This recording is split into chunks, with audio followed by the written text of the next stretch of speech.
All right. We are back with another episode of the Real Estate Investing Club. It is Friday, as always, on the podcast. So we're bringing that Friday energy to you guys. And man, those cottonwoods are out in full force. My allergies are just killing me. And so if I sniffle or cough or sneeze or whatever during this episode, sorry. And if you guys have allergies out there, I'm in the same boat. So I feel you. But it's a good day because we have Kevin Dairaghi with us on the show. Kevin is from Restore STL out there in St. Louis. He does flips, he does rentals, and he helps people get into home ownership, which is we'll get a little bit more into that in a second. But I'm excited to jump into this, Kevin. Thanks for hopping on the show. Yeah, Gabe, great to be here. Thanks so much. Absolutely. I told you before we got on here, we always like starting with stories. We like to hear how people got to where they are. So take us back to the beginning of your story in real estate and tell us how you got here. So probably like a lot of people, I did the American dream, which was like go to college, get a job. So I did that. I'm actually an engineer by schooling. I don't use it at all. Like it was kind of a waste of our resources. But anyway, I got that job. I got the piece of paper. And I just wasn't satisfied, right? So I don't know if you have ever had you had a corporate job. But in my world, my paperwork started to the left. And when I was done, it was on the right of my desk. And I was like, there's gotta be something better here. So like any good engineer, I quit my job, moved to North Carolina, decided to start flipping houses. I got a coach and it was awesome. I actually interviewed at so it was like a Greek restaurant, like selling euros. I Okay. just wanted friends, right? So I went, interviewed there. Turns out the boss was Greek. I'm Italian. We hit it off. I started working for him. I told him I was going to be in real estate. He's like, "Oh, I just bought my first rental." I was like, "Oh, I'll give you a bid." I didn't know anything. Ended up becoming friends. Ended up flipping houses. Learned a lot from him. Um, but he wasn't quite the construction guy at that time. Mm. I remember we took out the kitchen wall, we put in this 2x6 wall. It was a Friday afternoon, right? Friday energy. We're high-fiving, we're like, "Yeah, this is awesome."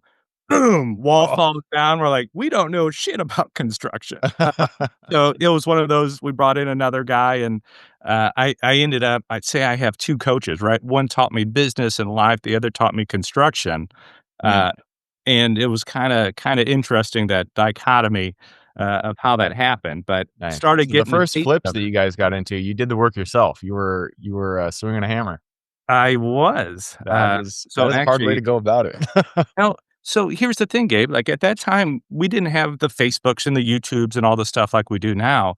I thought if I was gonna be an investor, I needed to understand construction. I spent 10 years in construction, swinging the hammer, being a project manager, being a general contractor. I was doing commercial, all the stuff, large developments in different places. So I've seen the spreadsheet type of construction. I've also swung the hammer, and I've had crews and all the fun stuff. But I got bit with the real estate bug, probably like a lot of people. But once I started figuring it out, um, like solopreneurs, do you guys talk about that? Uh, just individuals going out starting their business. Yeah, so I was wearing all the hats. I didn't know how to scale up some of the stuff, so I was doing wholesaling. I was doing couple Where? rehabs as I went, Yeah. um, things like that. So that's kinda how we broke into it. And then I'll just tell you the story. So I started having success, right? Where my marketing was, 500 bucks, 1,000 bucks, $5,000, $10,000, $20,000, right? Pay per clicks and all this stuff was going on. And I was like, finally, I made it, right? This is awesome. And it was just me wearing all the hats. My dad got pancreatic cancer, right? Mm. And that's not good. And basically, my business started slowly just going down. Everything started melting away. It took 2 years, but I eventually lost my dad. Oh, But man. it basically took my company with me. And that's where I kind of realized that so much of business, like if you don't learn how to ask for help, so like my tenants in our podcast that you're going to be on, we talk about the most important real estate is between your ears. Your Mm. personal drives your professional, and it's all about relationships. And all this stuff comes from those low points in your life. Mm. And this was one of those. Like I started getting on top. And then everything started melting away because I didn't know how to ask for help. I didn't know the words of "help me" or "can somebody help my business." At that time, my wife had the kids, we had the family. I couldn't ask for them because they were busy. I didn't have the community around me, the tribe or whatever it is to help, and it's one of those that just eats you up. Yeah. And that's where so much of this, because we were talking earlier, you have the wife and the kids, right? That's stuff that fuels you to be successful professionally.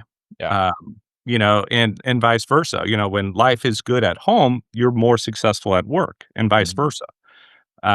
And that's why the personal drives the professional, especially when you're in sales or leadership. Man, if something's broken, it's really hard to show up for other people. Yeah. Yeah, and that's I mean, that's one of the hard things that we often don't talk about, especially on the show, because we're usually talking about our successes. But if you're out there and you're starting your own business, it is difficult, and it's not. You should never go into it expecting everything to go the way you want it to. Things are always going to go wrong, and you just got to keep going. But having that community around you, your family, your friends, that's what will give you the energy, give you the ability to keep going, to putting one foot in front of the other. So I like that you brought that up because you're right. It's not always roses in real estate. Things go wrong all the time, and things will continue to go wrong all the time. But that's what friends and family are for, and being able to reach out and ask for help is definitely important. Um, so that was your low point. Tell us about like what brought you to where you guys are today. You've mentioned you're trying to help people get into houses. What's your strategy today? What are you guys buying? So after that, it took a little bit, right? But I teamed up with a larger group. And, if buying one house was cool, I bought two, I bought three. I had 10 rehabs going at a time. I had multiple crews, right? I had all the infrastructure. And you're like, I made it. This is awesome.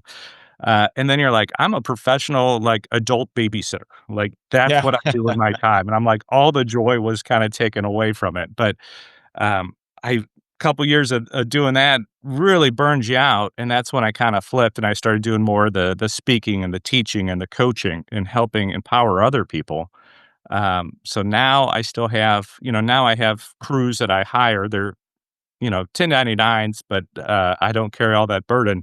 But I work with people I like, know, like, and trust. And, the fact that I'm a large part of each of their businesses, my electricians, my GC, it's like, how cool is that? So now we flip houses, we buy them. I had all these rentals, and I actually had a split from a partner. A lot of people, when you get started, you wanna be with a partner. "Oh, this is great. Gabe and I are gonna buy all these houses." But say you wanna do one thing and I wanna do another, or, what happens when a rental goes bad and you have to start throwing in money? Just awkward conversations, right? Mhm. And if they have kids and wives and they don't like having those conversations of, "Oh, he wants another? How much? Like, we gotta do what?" Yeah. So now, I do everything kinda by myself or strategic relationships, right? Um, but this is I got when I got started, I really believed in homeownership, right? So Mhm. Restore STL, which is my company, I believe you do that by creating a homeownership. So now I'm focusing on affordable housing. I don't know the prices where you're at, but I'm sure they're crazy for us. Affordable here is 250 and less, right? That's pretty affordable. For yeah.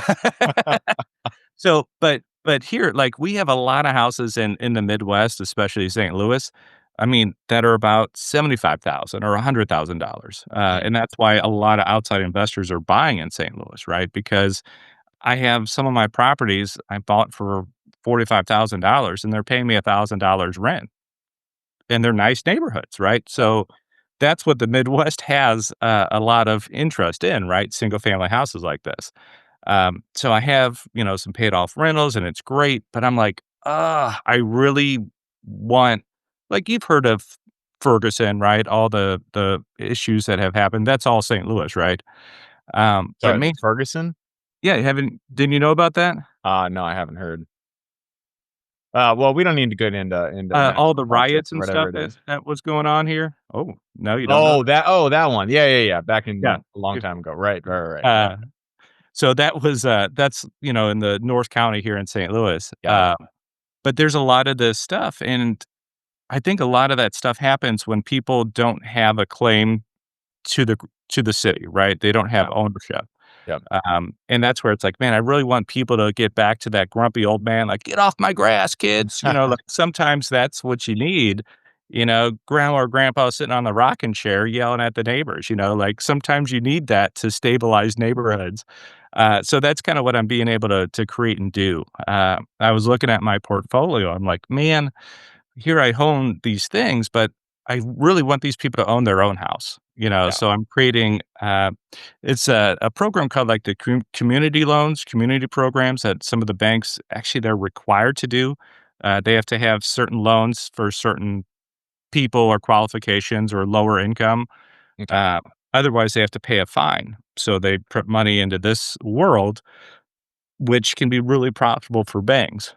So we're end up making homeowners out of some of these houses that would traditionally be renters, right? So for us, think of the off market world that we're able to connect to a retail buyer. So we are able to capture a pretty decent spread, and we're able to create home ownership and help, create all these jobs along the way and utilize this program. So So it feels are you just great. talking about rent to own, that kind of strategy? No? Nope, these are real loans from banks, not lease options, not owner financing.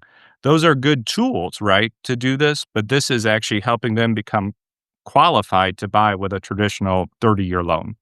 Interesting. Okay. And how does it differ from your traditional, conventional loan? Is it lower down payment? Is it, I mean, there's Yeah. already programs like the FHA program, which allows you Mhm. to buy, I think 5% down or something like that.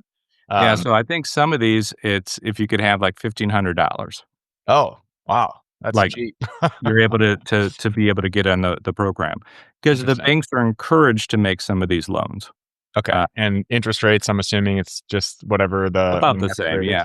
yeah. But you realize these houses that we're talking about, these loans that they're picking up are maybe like 115, 120, Mm, for some of these, so banks don't jump up and down, the mortgage, bankers aren't thrilled, to be getting a lower commission on some of the stuff, right? Same with yeah. agents. But I am an agent, I am most of the time I am the owner, but it's also doing the right thing for the situation, and you're able to use some volume in other ways to be able to help out. So, Yeah. it feels Yeah. good. No, I love the sentiment. I love the idea. I mean, I agree that having a stake in the place that you live matters. It makes you care about where the people around you, the place you're living in, a little bit more. So I really applaud what you guys are trying to do. I'm curious, from your perspective, from the investor's perspective, it still has to make sense financially. Otherwise, it's not a business. It's a uh, um, nonprofit. So you are a business, you're running for a profit. How does this work? Are you buying the properties with cash and then selling them with these loan programs for a little bit more than you bought it, or where does the No, business you have to still go? make reasonable spreads. So, we use private lenders. Is that what you use? Or I have a couple banks and lenders that work with me, lines of credit, etcetera, but we usually use private lenders. We buy a house. I mean, you guys have wholesaling, different process. So we buy from wholesalers or I have a lot of referral-based business. Mm-hmm. So people bring a lot of stuff to me. And then kind of being networked in this area for like 15, 20 years, you tend to know people, right? And you Yeah. try to be that good guy. So people, you know, uh, we bought one for 45, right? Mm. Um, Wow. Jeez. and yeah, It's that's not what I'm even a telling you, down like, it's a payment for different these world here. houses. Uh, so 2 bedroom, 1 bath, rents about $900 to $1,100 for some of these houses. That's Again, almost too. That's why people crazy. buy houses in St. Louis. So, uh, I'm able to buy these, right? And then I could turn around and sell them for 115, 120, right? Oh, And okay. it needs maybe 10 grand, put in a new roof or clean the house up. You don't have to overdo these houses, right? Okay. Because they're just so thrilled to be able to own a house. Yeah. Okay. So it's more like you're flipping houses in the workforce housing sector, and then you're using loan programs that are allow people to get into them for a lower down payment. So if you had a database of retail buyers and you're playing in rental worlds, that's kinda, you're solving the problem backwards. Nice. I like I it. have all these people that want a house, right, who didn't think they could qualify, and now we're able to come in and connect the dots and feel pretty good about it. Very cool. I love it. So I always like to talk a little bit about systems. You've mentioned that you started off with one and then you got to the point where you had 10 houses that you're flipping at once. What are some of the systems that you've implemented to allow you to scale to where you are today? So it's funny. So ex-engineer, you think I'm like super techie and all this stuff. That's not my world. Processes and flows and stuff like that. Like my first, I don't know how you started, right? But man, it was a notebook. It was writing it down, and then it was Excel sheets, and now I'm all Google stuff. But it's one of those like now we use certain programs and whatnot. But man, finding somebody who can do the programs behind it is so key. I got a guy now who's coming in. We're putting out our new website. Now everything is AI backed and bots. And man, if you're not getting into some of this new technology, you're gonna get passed up.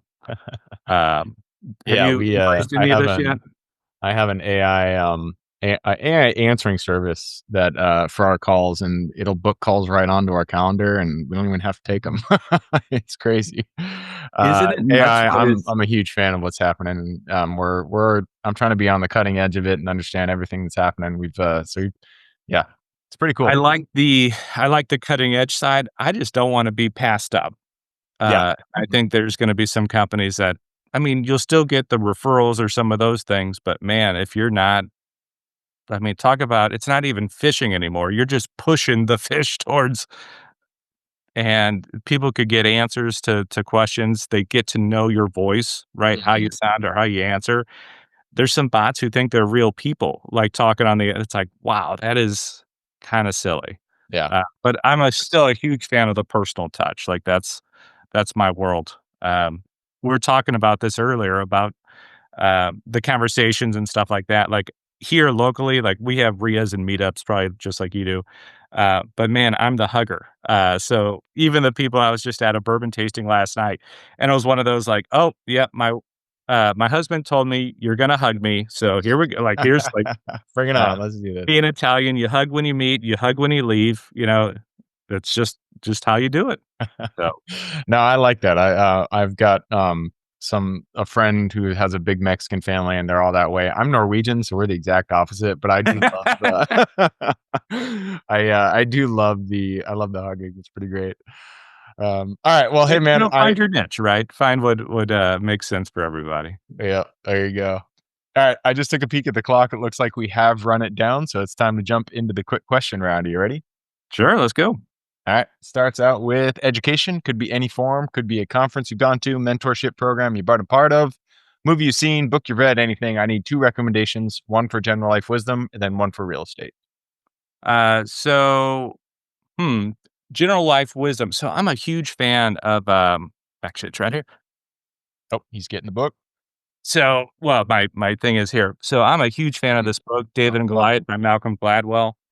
In our world, there's a lot of the iBuyers or the big people are out there, but man, how can you be the David, right? Being small but still out nimble and out to beat the big Goliaths that are out there. So overcoming those strategies and doing that. Love that book. I listen to it probably a couple times every year just to make sure I'm kind of remembering how to be me and successful at that.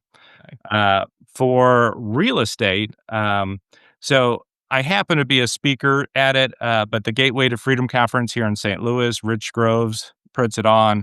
You're talking about some A caliber people, investors out there, and the conference is only like a couple $100. So it's a way of getting not only exposure to all these people's businesses and whatnot, but it's such a small price to really get close and intimate to some of these people. So, Perfect. I love it. and I got that conference hugging each other. So, like, it's kind of cool Perfect. You to, guys, to yeah, you get add your character connection. to There you things. go. And I like the Malcolm Gladwell reference. I'm tripping over my words here. Have you read it? But I love his books. He has really good. I love his writing style. Really engaging. And the David and Because he Goliath does the one. pro and then he does the opposite, and then he lets you decide. It's like, oh man, I Yeah, love it. So pretty good. big fan. All right, next question is for your younger self. Let's go back to the Kevin who was still an engineer so many years ago. Go back to him, look him in the eye, give him one piece of advice moving forward. Uh, don't be so prideful. You may not get it now, but I used to be a little punk kid. I thought I knew everything when I was 18. You know what I mean? Like all this stuff. Uh, and I wish I would have listened and got into real estate sooner. I Mm, wish I would have got. Uh, it was until my first mentor who taught me how to actually read and study and become better. But it just that happened, right? And find a mentor, whether it's in life, whether it's just virtual or whatever. Find somebody that you gravitate to, and then just learn and grow and suck up what they have. there you go. We're going to put that one more notch down for the I wish I got started sooner tally. Anytime one of the guests comes on and say they wish they got started sooner, I always like to pass it back to the listener, to you guys out there listening or watching this. If you haven't gotten started in real estate, 90% of the people that get on this show, they're professionals in real estate. They all wish they got started sooner. So this is pointed at you. You need to get started. Go out there, get a deal done. It doesn't matter what the deal is. Just pull the trigger. Anything. Go to St. Louis, get a house for $40,000, rent it out for 1,000. You will be glad that you did 10 years down the road. All right, that moves us on to the next question. This is about the U.S. It is a big place. There is a ton of opportunity out there. Give me the single metro, the single city, and if you say St. Louis, then give me the single borough in St. Louis that you're most excited about investing in today. So St. Louis is one of the meccas for outside investors coming in. I have a sister company, Cashflow Nation, where we actually connect outside investors with rental properties, right? Once you kind of know the areas, guys, we have plenty of these houses, right? And that's why a lot of people go to places in the Midwest, right? Memphis, Nashville now is huge. St. Louis is a big one. So I'm a big fan of St. Louis. So I'm selling off all my North County stuff. I live on the South Side, and I'm actually now focusing on South City. Um, we have city and county. We have a weird kind of relationship. I think we have like 93, 98 municipalities inside St. Louis. So everyone has their own codes and rules, and it's like a freaking puzzle piece, right? Yeah. But I like this little section of South City. You could buy some 2-1s, you could buy some 3-1s, some multifamilies. There's a whole bunch of brick houses there. You could buy them up, rent's good, and you feel pretty good about yourself. All right, perfect. Next question is about finding deals. It all starts with getting in contact with the seller and penning that purchase agreement. So, what's your favorite way to generate leads and find new deals? Honestly, I have one of the things I coach about is building a referral-based business, Mm. right? Anybody you've ever dealt with, just don't be a douchebag. Just whether you get the deal or not, make them. Have you read the book Raving Fans? I've heard of it. It's been recommended, but I have not actually read it Okay, myself. well, I mean, it's easy to figure out, right? Raven I fans. do something so good that that person just becomes my mouthpiece, right? I don't need to get a billboard when Gabe is running around going, "Oh my gosh, this guy's great. You need to work with him." Like how can I have more of those? And honestly, in the world of technology and efficient versus effective, right? Those are different conversations. I could send out so many text blasts or emails, but if they're not being read or they look generic, how effective is that? Mm. Mhm. Compared to if I call you, like, you pick up and it's like, "Hey, man, how you doing?" One of my biggest recommendations, for my students is you call 2 friends a day, like, in your phone book, and you're not saying, "Hey, Gabe, who do you know that's looking at buying or selling in the next few," it's not that script. It's, "How you doing, man? How's the wife? How's the kids? How's life? What can I help you with?" Right? And then they're like, "Oh, yeah, my neighbor has a house that can you help my coworker?" I didn't bring up real estate. I cared for the person, and it turns out that helps them be my raving fan anywhere else. So Nice, referral man. business is kinda key. I like that. Call 2 friends a day. It's something I I wish I do I do. I wish I would do that. I'm probably not gonna do it, but I recommend it if I understand why you would do that, and I bet, really good things can come from that. Even calling 1 friend a day would be a good goal. I feel like in today's society, we're a little bit too disconnected. We live too far away from our friends. We were meant to grow up in small knit communities, and that's not what we're doing. And so, you know, pick your phone up, get somebody on the phone. That'll bring society closer together. Gonna get off my soapbox for now and move us on to the next question. This is about lessons learned. Not every deal that we get into goes the way we expect it. In fact, many times things go wrong, but that's when we get to learn a lesson. So, what was a deal that went a little sideways for you? And then what was the lesson you pulled from it? Oh, geez, it's a whole swoosh of these, right? But it's one of those when you're working, I got into the volume game, right? And it was awesome, but it also burns you out. Mm, Uh, and I lost my love of real estate for a while. And it wasn't until a deal fell in my lap, referral based, right? Where I helped this guy's friend, family died. And anyway, I get this house and it kind of brought the love back. I was able to bring this family, obviously some closure, some peace, take a broken house and make it into a new homeowner. But yeah, I've rehabbed over 100 houses, right? And I really found out I was rehabbing myself in the process. mm, And it's this whole there's a whole healing process that comes through seeing something just keep moving. When going to a closing with a check sucks. Those days suck, but don't stop. You got to keep moving, right? Because there's the next deal. It's the next deal, and you yep. can't lie. In your rehabs and your flips, don't lie. I remember one of my contractors, who's not a contractor for me anymore, but we were doing a sink, right, a little vanity, and he's like, "Hey, Kevin, I pulled it out, and it looks like they were using a vacuum hose for the drain in the wall." And they just taped it up, but I just slid it back like I never saw it, so you're good. I'm like, "What are Bro, you, an idiot? fix Just that. just fix it. Like, you're right there, it's $10. Like, I'll pay you more, but don't you ever do that again. Like, if you know something's wrong, fix it. Mm, You see it, don't lie." yep. And a lot of people do, and, you know, it's okay. You don't have to do A plus work every time, especially on lower houses, but make it safe. You don't want it to burn down, you don't want water, like, just make it right. Yep. So, Yeah, and I mean, that's a good point. Any property you buy, safety should be the absolutely number one concern. In fact, we just had to spend $40,000 to cut trees down in one of our mobile home parks. But uh, it's a safety concern because, limbs can fall, and so you just gotta, bite the bill and get it done. It's the right thing to do, and it's also the best thing financially for you to do. So good. yeah, yeah, Glad to bring that up. I also like that you mentioned just keep moving. Things are going to go wrong. You're going to get hit in the face. You're going to want to stop. You're going to feel low energy. You're going to feel like you don't want to continue, but that's not what you need to do. Just keep moving. Just put one foot in front of the other. There's going to be highs. There's going to be lows, and over the course of time, it's going to be a slow trajectory up. But while you're in it, it's hard. Just keep moving. All right, that brings us to the last question. This is for the listeners. You've given us a lot to think about. I'm sure people want to reach out, get in contact with you. This is a two-parter. Where can they find you? And then what can they expect when they reach out? so if you wanna understand a little bit more what I talk about, the podcast is great, it's called The Kevin Dairaghi Show. I just happen to have a couple things. I just had my birthday, Gabe, so it's kinda funny. Happy My wife birthday. said thanks. Well, I mean, so my wife sets up each kid, I have 3 boys, they give me a jar of olives. I love olives, right, Italian, and they gave me one of my own shirts.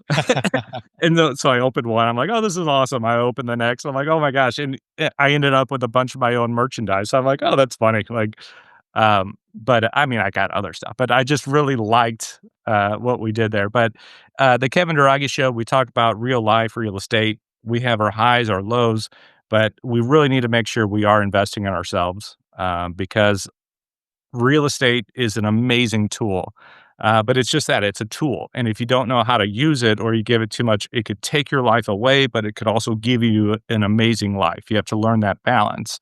Yep. And probably just like you see some incredibly successful people, or at least that's what they show you. But then what is broken or what are they missing on the backside?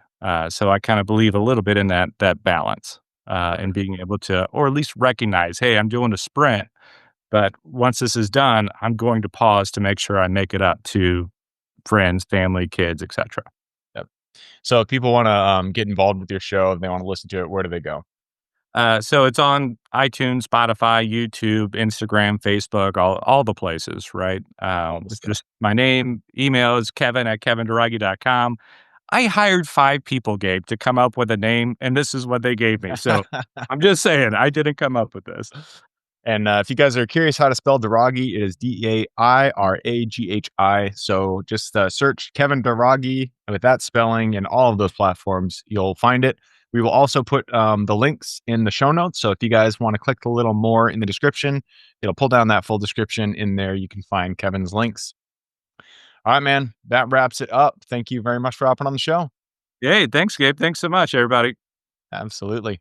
For everybody who's with us today, thank you guys for showing up. You are the reason we do this. So if you guys have any questions whatsoever, reach out to me, Gabe at therealestateinvestingclub.com. If you guys want to support the show, just leave us a review. And if you guys want to get involved in our community and learn a little bit more about real estate, check out the school link. It should be in the show notes as well. Other than that, I hope you guys have a great week. Keep rocking real estate, and I look forward to seeing you on the next episode.